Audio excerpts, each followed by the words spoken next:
Hello, everybody. I want to talk about prayer and the power of prayer. And I want to tell you what happened in church to me yesterday morning.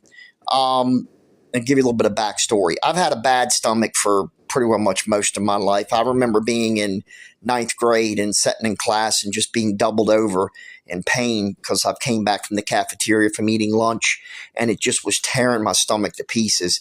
So this has been going on for me since I was about 13 or 14 years old. And I've been diagnosed with irritable bowel, with C. diff, gastritis, very, very severe gastritis. With my last endoscope, they said that. Acid reflux. I have the whole kit and caboodle.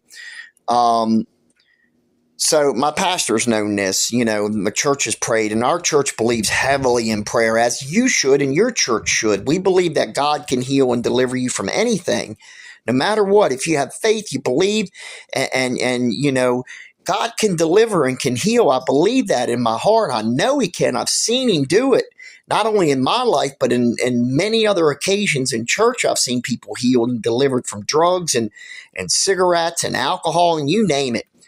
But yesterday I went and at the beginning of the service, we were praying for people. The pastor was and some of the other elders of the church. And, the Spirit was moving and it was really, going. And He called me down. I was up on the piano or the keyboards, and He called me down up front. And I started raising my hands and I started praising the Lord. And He touched my stomach while He started to pray for me. And this is the truth if I've ever told it. It felt like an electric bolt of lightning went through my gut. Electricity. That's how I explain it. Electricity. To the point where I hollered out. Now, I'm sort of reserved in church.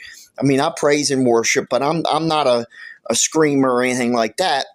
There's nothing wrong with that. You worship the way God, works in your life. But when He touched my stomach and He began to pray, as soon as He touched my stomach, it felt like His hands were electricity. And that bolt of electricity went straight through my stomach and right out the center of my back. It felt like I stuck my finger in a light socket. I'm not kidding with you. It felt like that. It felt like I took my finger and stuck it in an electrical circuit, and it just went whoosh, right in my gut. And of course, I was praying the whole time that God delivers my stomach. So I'm believing that God delivers my stomach, and it's done. It's already finished. And that's the power of prayer. That's what this video is about, the power of prayer. You ask God, and He will do it in your life. God bless.